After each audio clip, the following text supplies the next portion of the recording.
my life.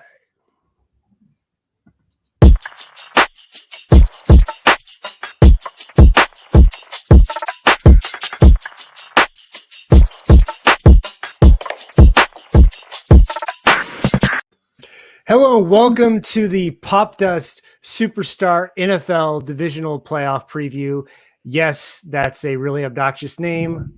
And with me, I have Ashmere Prasad. Ashmere, how you doing?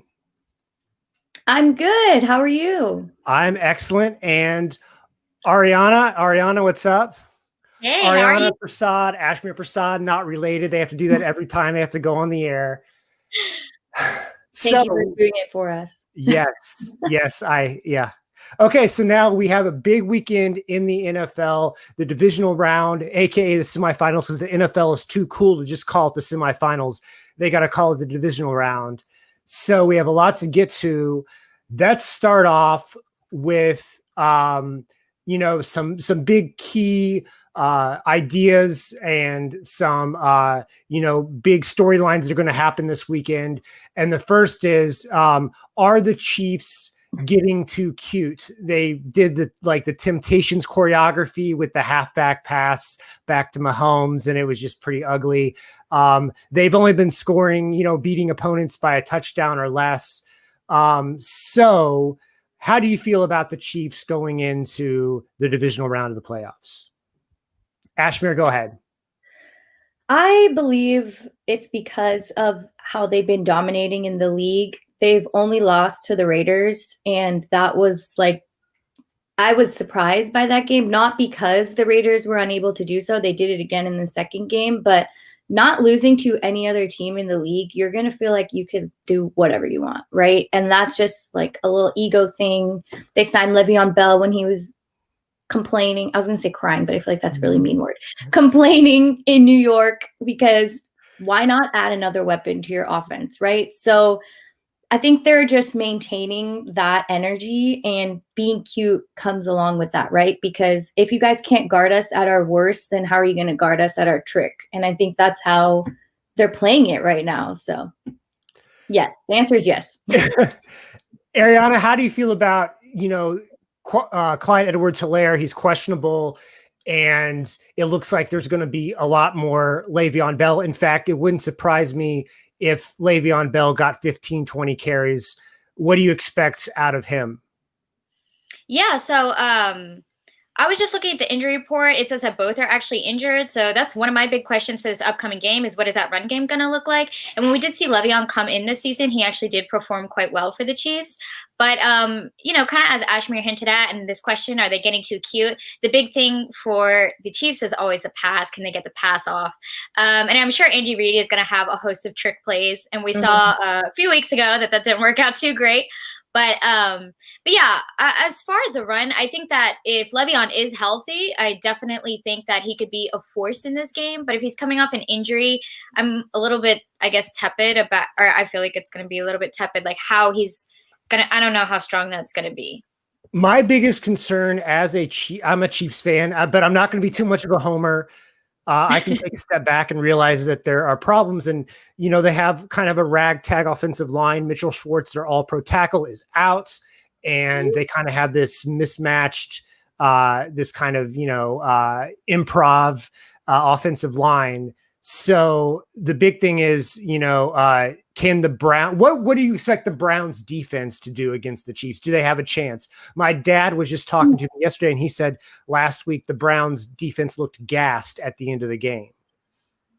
I think that's what it's going to take to beat the Chiefs, because as you said, you are a Chiefs fan, and they are coming back for a back-to-back win.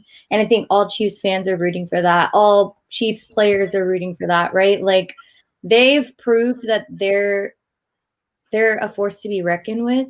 They have such stellar leadership, and Travis Kelce is like, if you're not guarding him, it's over. Okay, that man finds the end zone. It's like they put a magnet in his cleats and in the end zone that they're on, and they find each other. Like, the Browns are going to have to cover every single player. That's all they could do. And they're going to be exhausted again if they win, because there's no way they could stop the run and the pass and Travis Kelce and like Tyreek Hill, Sammy Watkins. Like, it's just, there's too many people, and Patrick Mahomes, you know. We got a little bit too deep into the Chiefs Browns lineup, but I wanted to save that for later. But still, that's okay. That's okay. Sorry. Speaking of the Browns, is Baker Mayfield? I even have a thing for this. Is Baker Mayfield likable now? I'll go ahead. Yeah, Ariana, go ahead. Yeah, sure. So I think this is interesting. So I've been keeping up with Baker, and honestly, when he first got drafted with the first overall pick, I thought, okay, here's another Johnny Manziel. And I think a lot of people felt that way. But over time, actually over the past few seasons, I've been rooting for Baker. I watched them on Hard Knocks. I got to know his personality a little bit better. And rather than seeing him as arrogant, I saw him as confident. I saw him as someone who could be a leader. So I've been a fan of Baker for a few seasons now.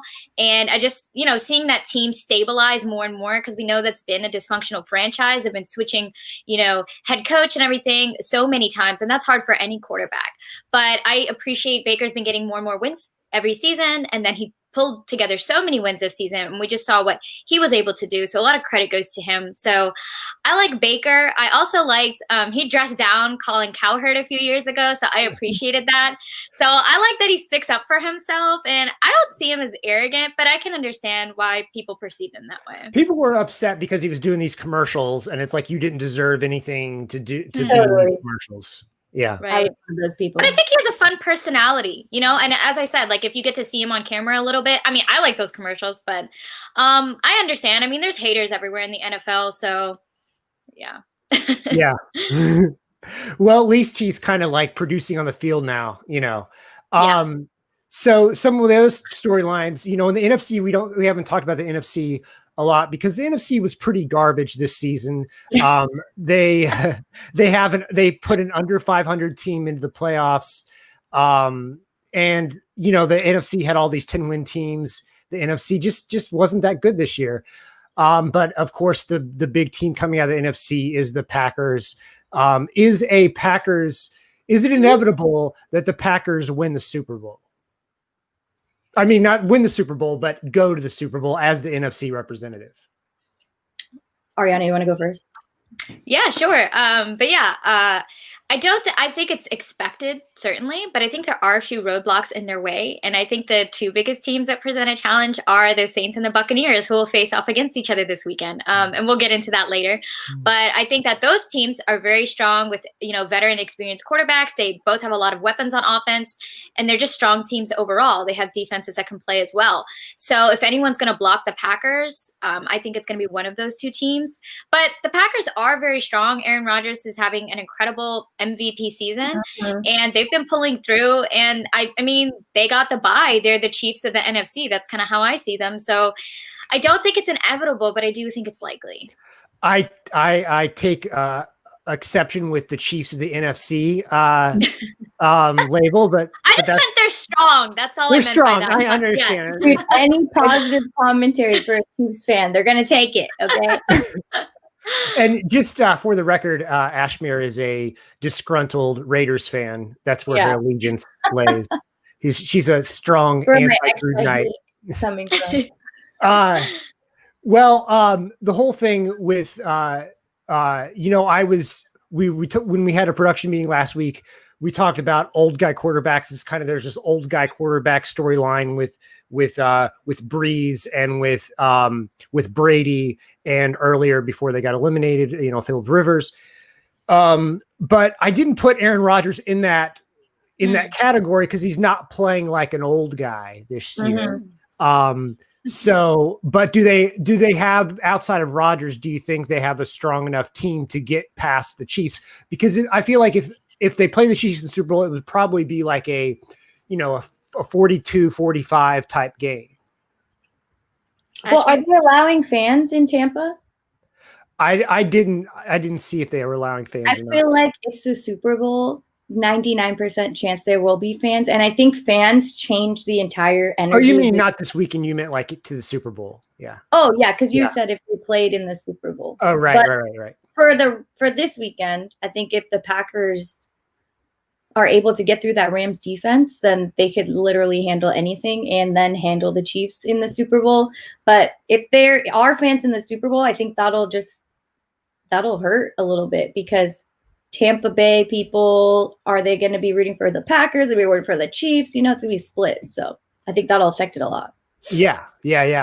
So let's go ahead and move on to each matchup one by one, starting with the Rams and the Packers. Who do you got in this one? Aryanna, go ahead.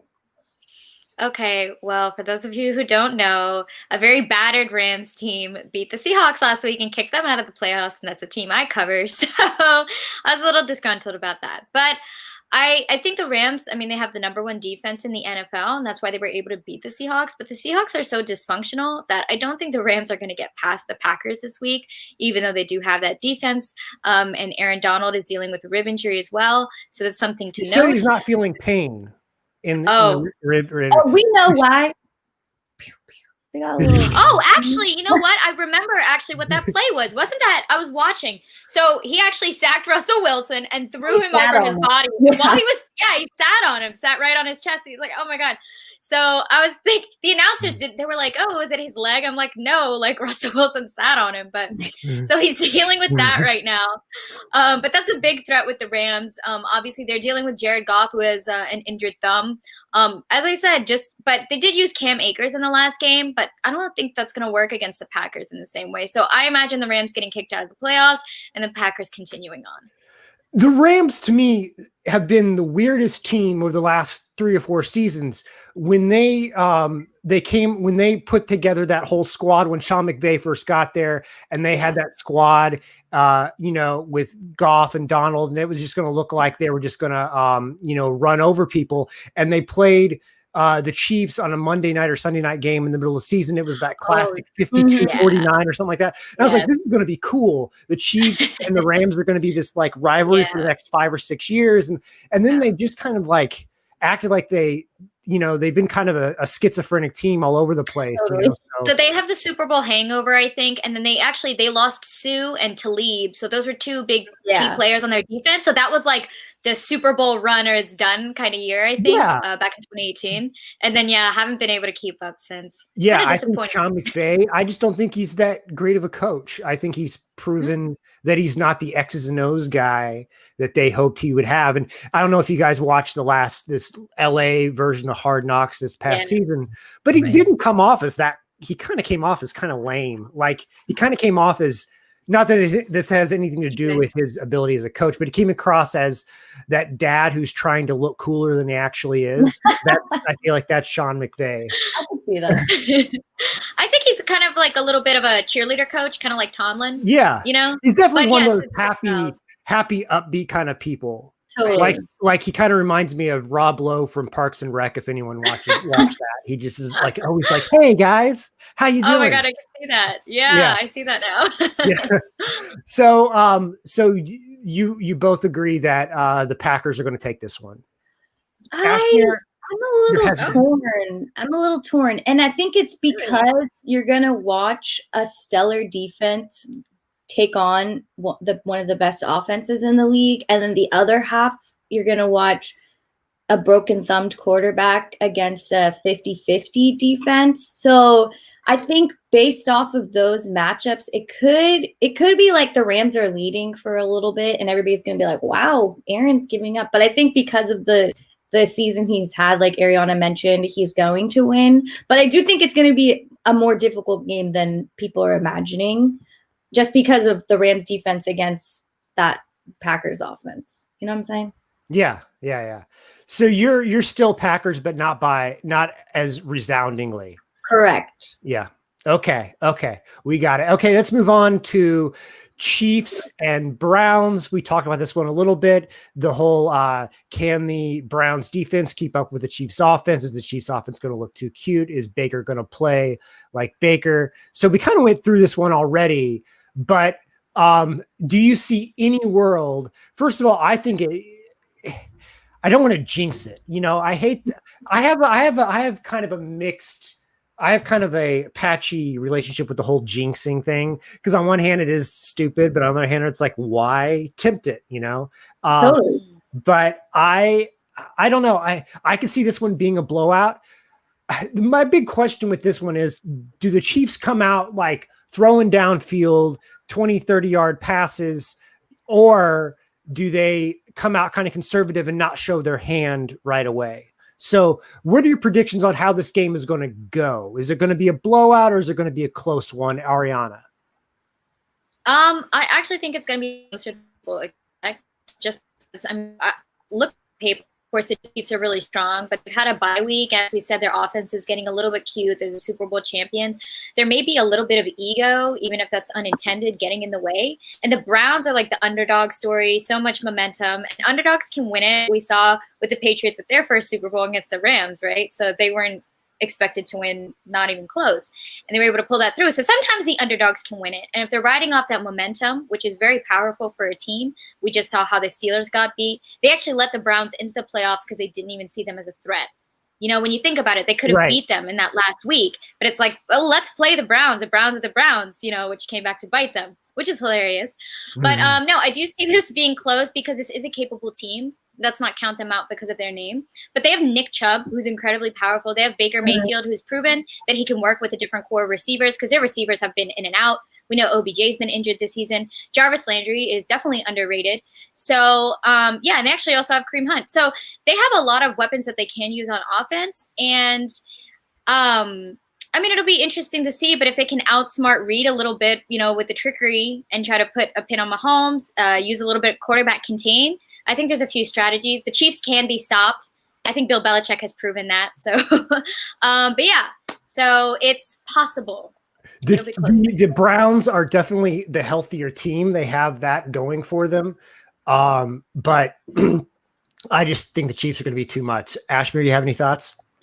I think if the Browns were able to start the game off last week against the Steelers the way they did and repeat something similar of the sort, I'm not saying they're going to have 3 touchdowns in the first quarter or anything, but if they're able to gain a lead and force the Chiefs to have to come back, I think that'll be a true game changer.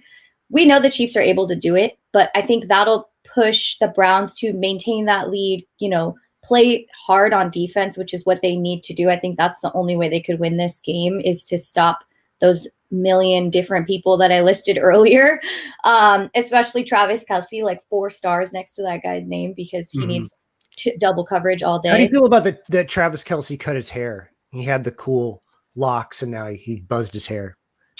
I think he's like, I don't know. Maybe it was getting too hot in the helmet. I think it looks good. I think Kelce is like a good looking guy. He knows what works and what doesn't work. Yeah. So for me, I was like, hey, you're still swaggy no matter what. I was watching that Always Sunny in Philadelphia episode with the Eagles Super Bowl episode where they had the cardboard cutout of Jason Kelce, Travis's brother. And it just reminded me, like, I feel like Jason Kelce looks like Travis Kelce in a fat suit. I think they're the same person.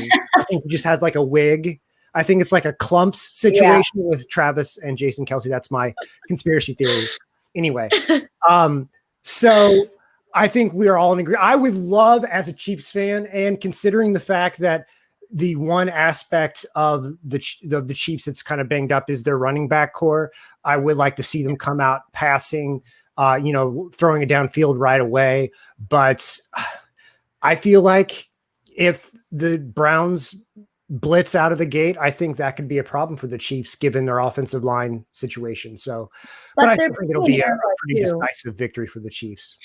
This Patrick Mahomes is just like, he's just that guy who can just get it done. Like they say Brady, give him 2 minutes, he can still make still make it happen. Right. But that's Mahomes. It's like I see it as like you have to put a lid on him, Totally. And if you can't do that, he's just gonna explode and score all these touchdowns. He doesn't need much time. You're totally right. If there's something that's if he's getting pressured a lot, he'll figure out how to roll out. He'll figure out how to dump little passes off and find people in the flat and just, do whatever needs to be done to get the first down. He's not like some of these other quarterbacks who, when the pressure's on, they can't scramble or they scramble too much. So that's a whole nother thing. So, credit has to go to Andy Reid too. Yeah, sorry. that's something too. Is Andy Reid? I trust him to keep. He's a calm presence. He's an older guy. I don't expect him to like let the emotions of the game. He's been here before, in terms of the play calling and the decision making. Nothing's too big for him at this point. So, I think Chiefs over Browns all around. Everyone agree on that? Sadly. Yeah. We tried to fight our argument this whole conversation. I feel like you are playing devil's advocate in a lot of this. Well, okay, we wake up on Monday and I'm on the opposite side. You'll know that I really thought the opposite. Okay, so let's move on to Bills and Ravens. Now, Josh Allen has impressed the hell out of me. I'm sure he's impressed you guys. And this is a really young stud quarterback matchup. It's Lamar and Josh Allen. Lamar has already publicly talked about how he doesn't hope that it snows. They're expecting snow and at the very least that Buffalo style January weather. And he's like, man, I hope it doesn't happen. So do you have any reservations about the cold affecting Lamar Jackson's performance? Oh yeah, 100%. Not many quarterbacks are able to play in the snow. There's statistical data proving that Derek Carr is terrible in colder weather. So, that can only carry over to other people. And I think that also limits Lamar a little bit on the legs because he's not familiar with that weather. So honestly, if I was training right now, I'd be like, dude, make it -5 degrees in this place. Throw fake snow at me. I don't care what it takes, but I'm not losing after this game, after what I just did to Tennessee. So do you think Lamar was doing a little hustle, a little pool hustle style, the cold, I don't know if I can play in it. When you jump the pool, I'm okay with pool. Yeah. Yeah. So I think that I think there could be some mind games going on there. Yeah. I would love to see that. It would be cool if he was that clever, Well, on the Bills side, first of all, the overarching question with the Bills, are they underrated or overrated? Aryanna, I'll go first. Yeah. Well, we actually both, I think the same way on this, but definitely the Bills are underrated. And really? I have heard, yeah, I think so, because I watched that game last week and I was like, honestly, I see Josh Allen and I'm like, he looks like Mahomes to me. He's a gunslinger, as I said, can just make those plays happen. And I was blown away. I haven't watched the Bills too much this season, but I was amazed at what Josh Allen could get done and just keeping up with the Colts. And I just felt like they were going to win that game, I wasn't sure in the beginning, but yeah, a powerful force, just a strong quarterback. And I feel like it's hard to put a lid on that offense. And he has weapons. He has Stephon Diggs working with Gabriel Davis. So he has Cole Beasley. I love Cole Beasley. I don't know why. I've just liked him. Beasley's been kind of hobbly, though. He's been kind of hobbly the last, for a big chunk of the season. So yeah, he is injury prone, but I think he knows how much he is on this. Yeah. But I know this is heresy, but I feel like Josh Allen's faster than Mahomes. I think he's legit. I was talking, and I bring this. My dad's watching this, but I'm an only child, and so my dad is my football guy I talk to, and he thinks that we're comparing Mahomes and Steve Young in terms of scrambling ability. And he says he thinks Josh Allen's faster than Mahomes. I think Josh Allen has a little bit more of a Steve Young caliber. If you look at the early footage of Steve Young from the late 80s when he subbed for Montana, he looked like a running back when he was running down the field. And I feel like that's with the way Josh Allen is, especially when they do a lot of these designed runs for him, and especially on goal-line situations. And so I've been really impressed with him, and I expect the Bills to come out on top of this one. What about Aryanna? What do you think? What's your prediction on this one? Oh, definitely. Yeah. And I just want to, we talked a little bit about weather, but there's that home field advantage. We don't see it with fans this year, but we might see it with weather. Yeah. So I think it'll be hard for Lamar to pass. His strength is in running. And if it's snowing, if he is actually scared of the snow, it'll be really hard for him to run. I don't think he's going to have a crazy game. So yeah, I mean, and just as I said, you have to keep a lid on this Bills offense. I don't think they'll be able to. So I see the Bills. Yeah, I'm totally with you. And I was just looking up the injury report for the Ravens, and Marcus Peters is questionable. I forgot about that one. So that could be another, like, when you don't have one of your star cornerback out there against somebody like Josh Allen, that could be a problem. Especially that Stephon Diggs, because I could see Stephon Diggs having like a 150, 200 yard receiving game in this one. Yeah, definitely. Okay, so the one we've been really looking forward to talking about, the battle of old guy quarterbacks, Buccaneers Saints. So we got Brady and Braze. The hybrid. The hybrid. They're the same person. Who do you how do you feel about this one playing out? Ashmere, start with you. I first want to say this is probably Aryanna's favorite game because it's her favorite QB and her old hometown, Louisiana. So yeah, I'm excited to hear what she thinks is going to happen. But I think based off of the regular season, this is going to be a toss-up because of the way the Saints defense came out and forced Brady to throw multiple interceptions, towards the end of the season. And I think the Bucks defense can do the same on the Saints. So it's like, this is going to be like kind of a sloppy game based off of how much pressure is going to be put on these old guy quarterbacks and how they don't run around the pocket too often. And I think it's going to be tough. I do think the Bucks will come out on top based off of the same situation as the Chiefs. They've got Mike Evans, Chris Godwin. All of a sudden, Cameron Brate showed up. Like, they have so many different. Fournette is going to run all over that defense. I know people don't believe me, but I think it's going to happen. So there's a lot of people that the Saints need to be aware of. And the Saints offense doesn't have as many weapons. Alvin Kamara is like two people in his own. So I think that'll be exciting to watch. He is like the highest receiver, I think, for the Saints right now, which is like a weird stat. He's a running back. But yeah, I think the Bucks will carry the win, but it'll be like a hard fight. Or the Saints could just flop. I think this could go either way. It could be 31-3 or 27-31, like close game. Aryanna, what do you think? So when these teams faced off earlier in the season, they faced off twice for their opening game. The Saints won. And then in the middle of the season, the Saints won again in a huge blowout game. Okay. One of the worst games Tom Brady's ever had. But I think those were two very different teams when they played against each other. I feel like the Saints, things have flipped a little bit. So I feel like the Bucks have resurged. Their play calling has completely changed. Bruce Arians threw out the 4 verticals that he was trying to get off. That wasn't working.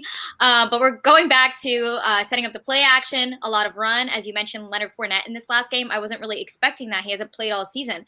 But I think what that showed is this offense is a little bit unpredictable. There's a lot we haven't seen from them. We saw Cameron Brate come into play, so they were using their tight ends.